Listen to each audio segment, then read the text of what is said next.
कोणी म्हणतं आमचं हॉटेल जाळलं, आमच्यावर खोटा डाग लावलाय।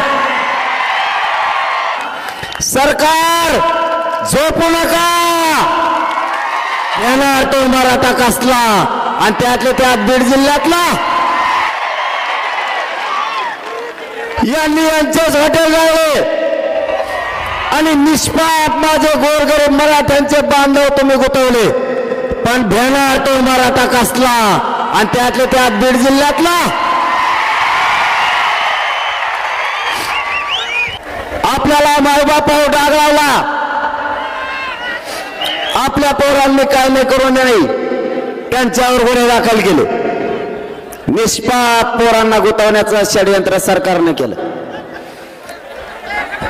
आज इतक्या लाखानं मराठे कोणालाच मोजता येत नाहीत। मराठ्यांना जर काही करायचं असतं तर आज केलं असतं का नसतं? मग मराठ्यांनी शांतता रॅली काढली होती, शांतता। सरकार झोपू नका, मराठ्यांनी शांतता रॅली काढली होती।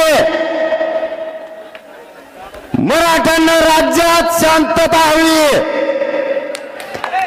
करोडोच्या लाखोच्या संख्येने आज मराठा एकत्र आलाय, शांततेत शहरात गेला आणि शांततेत मैदानात आलाय।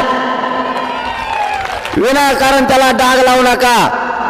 हे कधीच कोणाच्या घरावर नाही जाऊ शकत। यांचे येणेच फोडिले रे, हे लंगुत आमच्या गोरगरिबात नाव घेतले, यांनातलं कंडे यांचं सुरू केलं येईन। ते येवल्याचं येडपट येडपट सगळ्या दुनियाचं भाव चाळलेलं तिकडून आलं आणि त्याच्यात पाहुण्याचं त्यानेच हाटल जाळीले। नाव आमच्या पोराचं घेते बधीर सगळ्या दुनियाचं, आणि त्याच ऐकत येते सरकार। हे त्याला दिसाना निसाना ते तर पिशीच घेऊन येत सध्या, बाजाराची पिशी, त्याच्यात कागद आहेत। बघा बघा मला कशा शिव्या देतात, कशाला बोलतो रे? मग कशाला मराठीचा वाटा जातो? आताची पिशा घेतल्यात, काही दिवसाने तुटलेल्या चपला, केळाचे सालपटे तो ह्याजवळच देणार। तू थांब थोडं, तुला म्हणलं होतं नादी लागू नको, मी लई नमुना बेकारी। तुला आत्ताच खाल्लेला पचाना, तर नंतर कसं व्हायचं हो? तुला आत्ताच पचा नाही।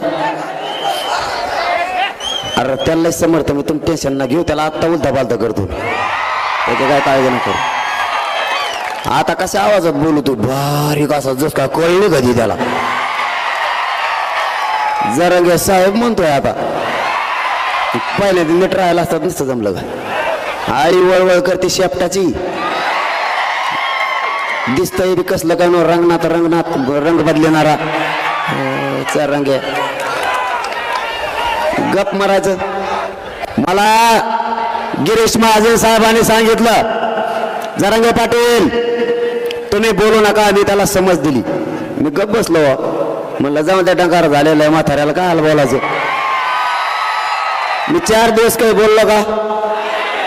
मग त्याला काल काय बडबड हळूच बारीक आवाजात बोलतो, द्या सगळं त्यांना, द्या सगळं, बंगले बांधा त्यांच्यापाशी, तिथंच राहा, तिथंच कायदा बारा। एडपट बुजगाव नको डल्लं, मग शाळा काढीत त्याला अक्कल कसले मंत्री गेलं का नाही असलं कोणी? महाराष्ट्राला कन काय घे तू, थांब एकदा आरक्षण मिळू मग तुला कचकात दाखवतो। तो लय दिवसाची फडफड चालली। माय बाप मराठ्यांनो, फक्त एकदा आरक्षण मिळूस तर शांततेत आंदोलन करा, त्याच्यात किती तुम्ही एकदा बघायचं झाला, बघूच आपण। आम्ही गप बसलो की काढा करतो, मला गप बसी देत, मी गप बसलो की ते सुरू करतो। त्याला दम, मग मला चौथळेला मला नाही निघत दम, कारण मी खानदाने तुमच्या रक्तामासाचा ओरिजिनल मराठ्यांच्या आवला दे दम नसतो काढी। माझ्या मराठ्यांच्या आरक्षणाच्या विरोधात जर कोणी बोलला तर त्याला सुट्टी नाही, मग तो कोणी असू द्या। आम्हाला आमच्या हक्काचं आरक्षण पाहिजे, त्यासाठी हा संघर्ष सुरू आहे। हे तुटक जाऊन दे रे. आणि मग मी कशाला आलोय?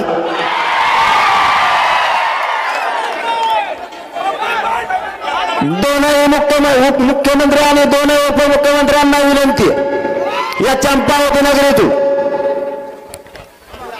इथं 1-1 वर्षाचे लेकरं सुद्धा मांडीवर घेऊन माता मावल्या बसल्यात. इथं 70 ते 90 वर्षाचे आजोबा आणि आजी सुद्धा बसली. आमची सगळ्यांची योजना एकच आहे, मराठ्यांच्या लेकराला आता आरक्षण मिळवून द्यायचं, त्याशिवाय मागे हटायचं नाही. सरकारनं शहाणपणाची भूमिका घ्या. त्या वक्त्याचं ऐकून जर तुम्ही मराठ्यावर अन्याय केला तर तुम्हाला जळ जाईल. त्याचं ऐकू नका. असा उद्देश दिसायला लागलाय. देशातले जेवढे राज्य त्या राज्यातली मोठी जात संपवण्याचा तुम्ही घाट घातला असा अंदाज दिसायला लागलाय. पण शेवटी एकदा जर मोठा सगळा समुदाय खवळला, शांततेत काय होईना तुमचा सुपडा साफ झाला म्हणून समजा.